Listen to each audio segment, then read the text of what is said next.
Morning students, today we are going to start the second chapter of the book Politics in India Since Independence, and the name of the chapter is Era of One Party Dominance.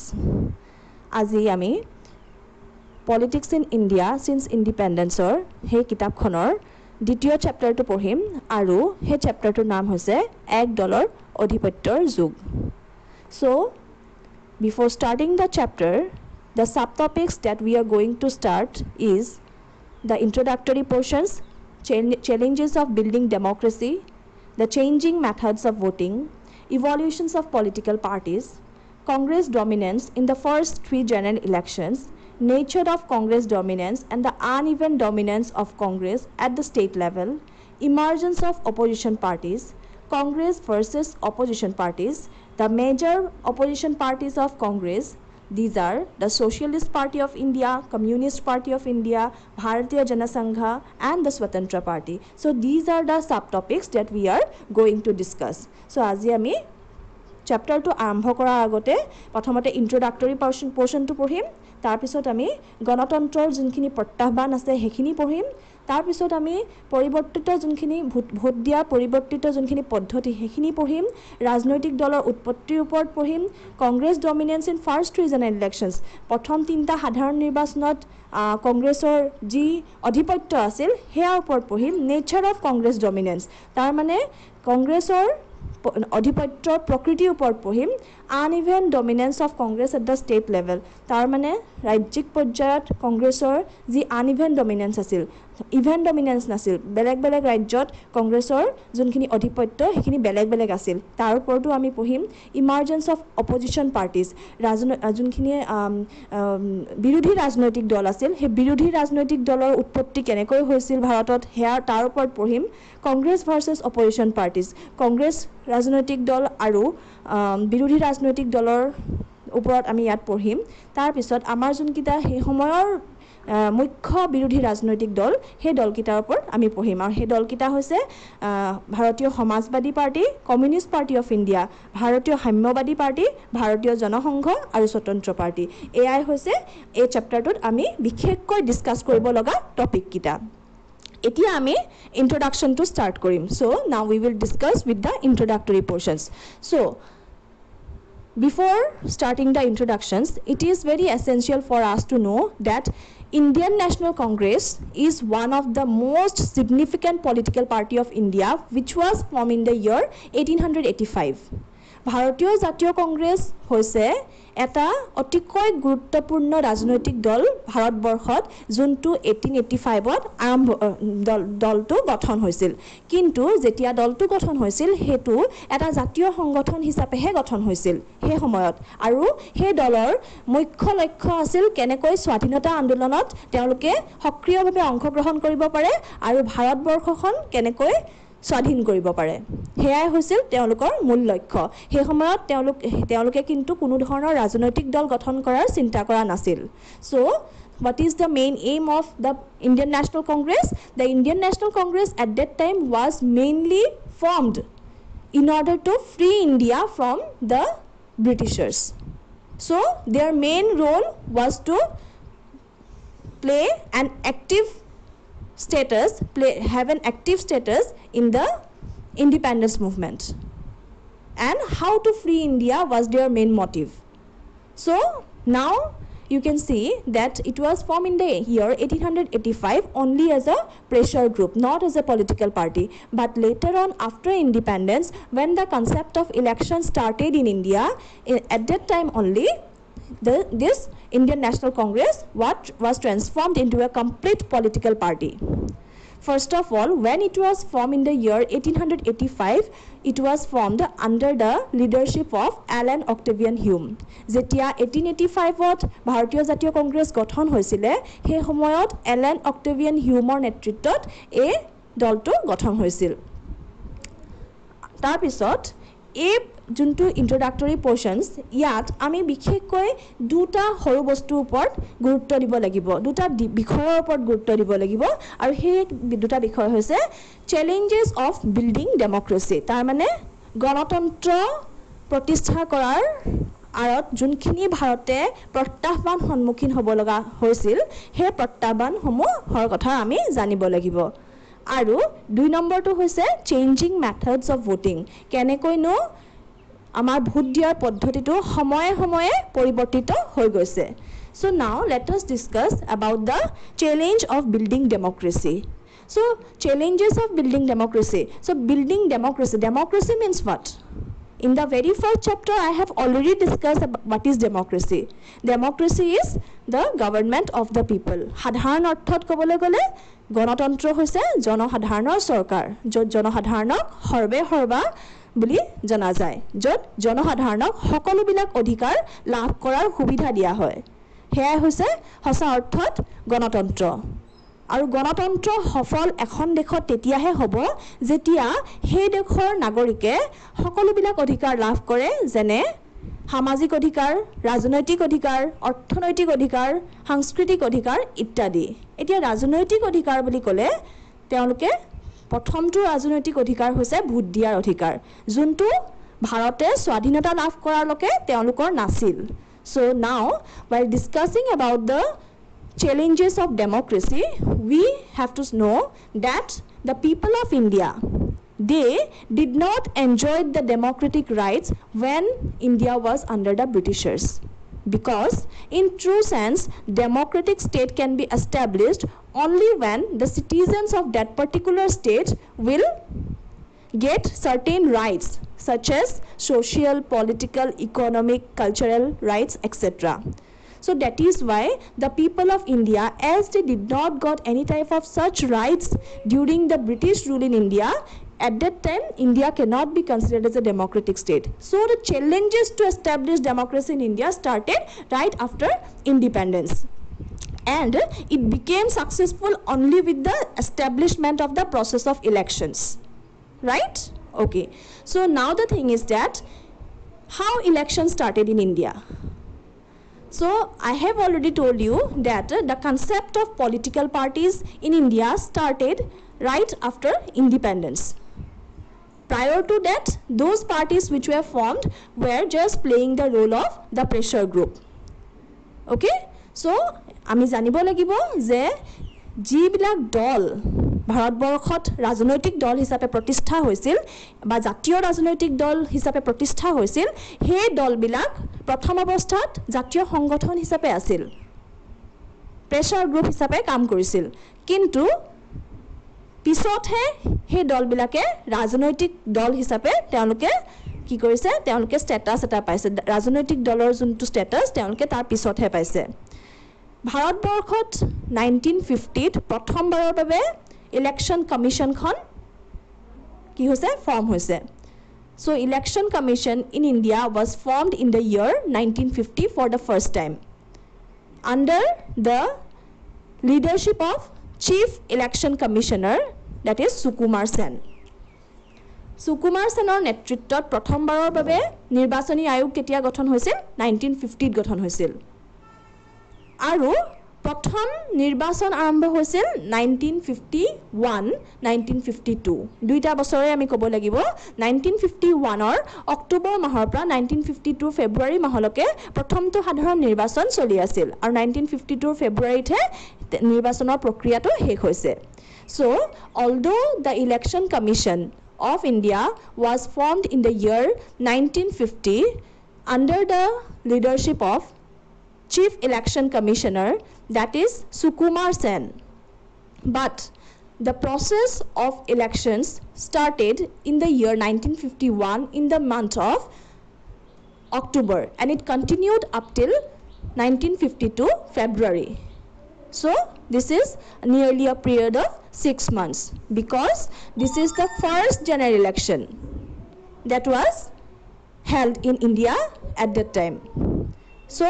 a lot of time was required in order to complete the process of elections in a free and fair way okay so now the thing is that at that time the voters who gave their votes in the election to choose the representatives were not all literate all the people were not literate yes so there were nearly 17 crores valid voters 17 কোটি valid voters সেই সময়ত আছিল আৰু তাৰে অকল 15% হে literate আছিল only 15% of the voters were literate others were poor illiterate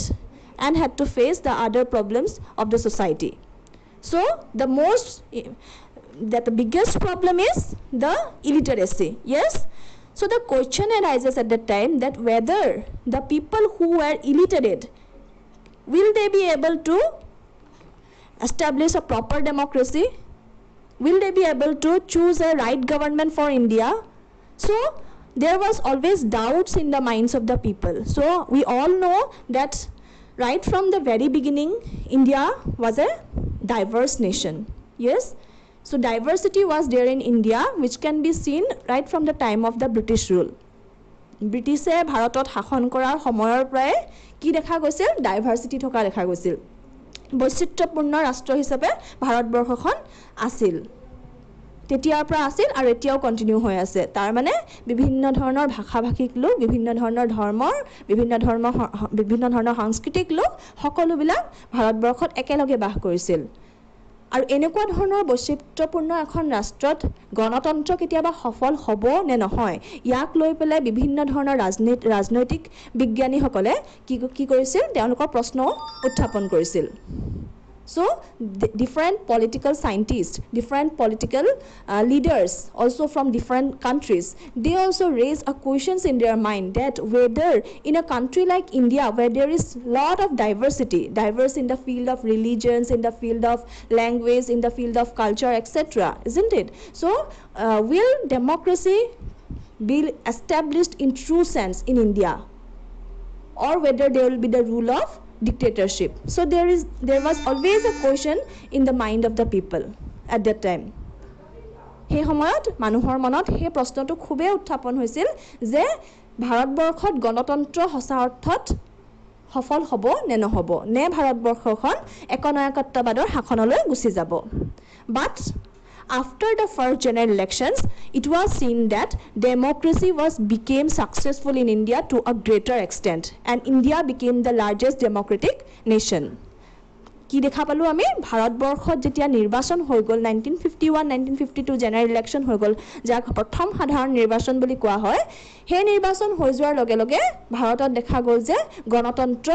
সবল অৰ্থত বহল অৰ্থত কি হল এস্টাবলিশ কৰিব পৰা গল successful hole সফল হল বুজি পালানে so now the thing is that ultimately whose credit goes there obviously the credit of the election commission the people who were associated in the process of elections ji hokol luke he election গঠন কৰাৰ processটো জড়িত হৈ আছিল election commission খন নিৰ্বাচনী আয়োগ খন mostly the chief election commissioner Sukumar Sen the credit goes to them yes aru Sukumar Senok bahirot ki korisil expert election advisor hisabe bibhinno dhornor foreign countries e mati nisil so he was also called as a chief election expert or advisor in the different countries of the world So the first general election of India, it became the landmark in the Indian history. And it was able to establish democracy in a proper way. Okay? So now the question is that election commission was formed in the year 1950. Then why election was held in the year 1951? It should be held in the year 1950 itself, isn't it? So that question may arise in someone's mind. So the thing is that although in the year 1950 election commission was started, but as the election was held for the first time at that time, that is why a time was taken to complete the process of elections, a time was taken to start the process of elections.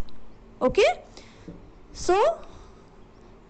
the problems that was faced in that process to start election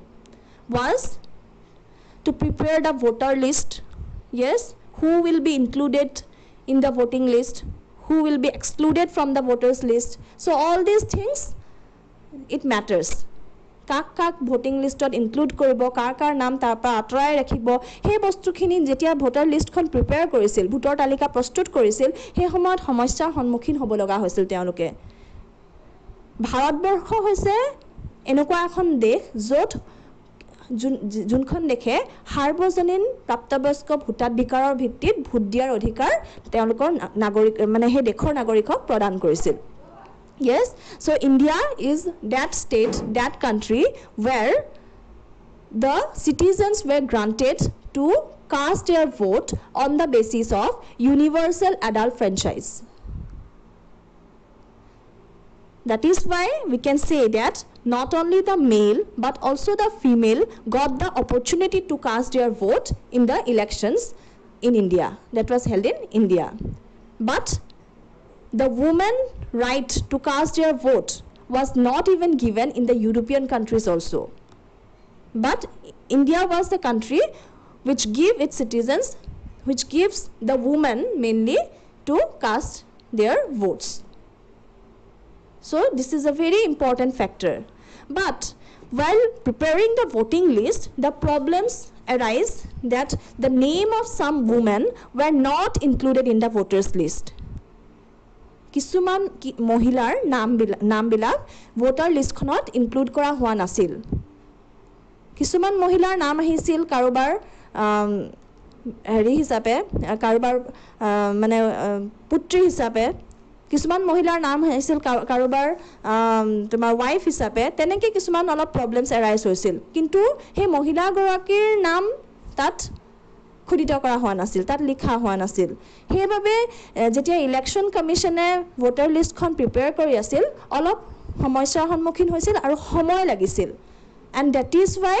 the process to complete the elections it took nearly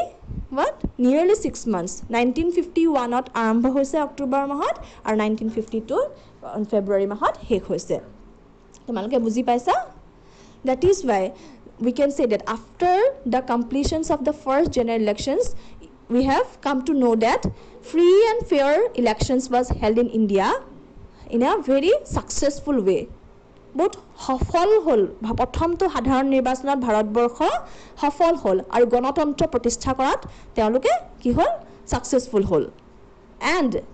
the first political party of India which was formed in the year 1885 it was able to form the government of the country that is the Indian National Congress ভাৰতবৰ্ষত ভাৰতীয় জাতীয় কংগ্ৰেছ যোনটো প্ৰথমটো ৰাজনৈতিক দল হিচাপে চিনাক্ত কৰা হয় সেই ৰাজনৈতিক দলটোৱে প্ৰথমবাৰৰ বাবে চৰকাৰ গঠন কৰিবলৈ ভাৰতবৰ্ষত সক্ষম হৈছিল আৰু অকল চৰকাৰ গঠন কৰাই নহয় প্ৰথম তিনিটা সাধাৰণ নিৰ্বাচনতো এই দলে অধিপত্য গ্ৰহণ কৰিবলৈ সক্ষম হৈছিল not only forming the government but it was also able to achieve hegemony in the first three consecutive general elections so this is all about the challenges of building democracy so the next topic is changing methods of voting now what is the changing methods of voting tar mane vote দিয়াৰ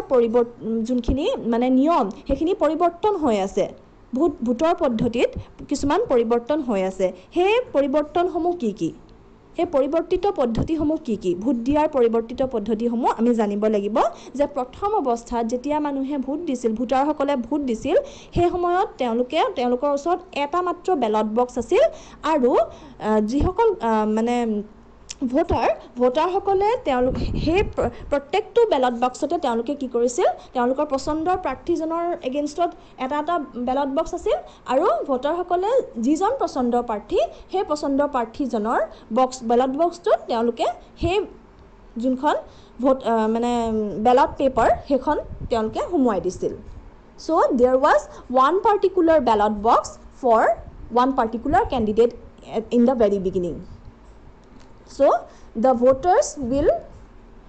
give their respective candidate that means the candidates which are chosen by the voters the name of the candidates along with the ballot paper will be put into the box of that candidate and the name of the candidate will be written in front of the ballot box Moreover, the symbol of the political party will also be drawn both inside and outside of the ballot box. Apart from it, the name of the polling center, the name of the polling booth, everything will be mentioned in the ballot box. So that was the system at the time of the first general elections, at the time of its start. Okay, তাৰমানে কি polling booth polling centre সকলোৰে নামবিলাক মানে সেই গোটেই নামবিলাক সেই ballot বক্সটোত লিখা থাকিব, খোদিত কৰা থাকিব। আৰু লগতে the name of the candidates will be written in either three of the language, either it may be in Hindi or in Urdu or in Punjabi. হিন্দীটো থাকিব পাৰে কেণ্ডিডেটজনৰ নামটো, উৰ্দুটো থাকিব পাৰে বা পাঞ্জাবীটো থাকিব পাৰে। কিন্তু the process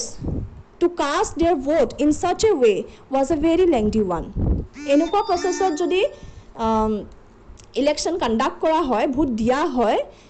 ভোট গণনাটো বহুত টাইম লাগি যাব ভোট গণনা কৰোঁতে,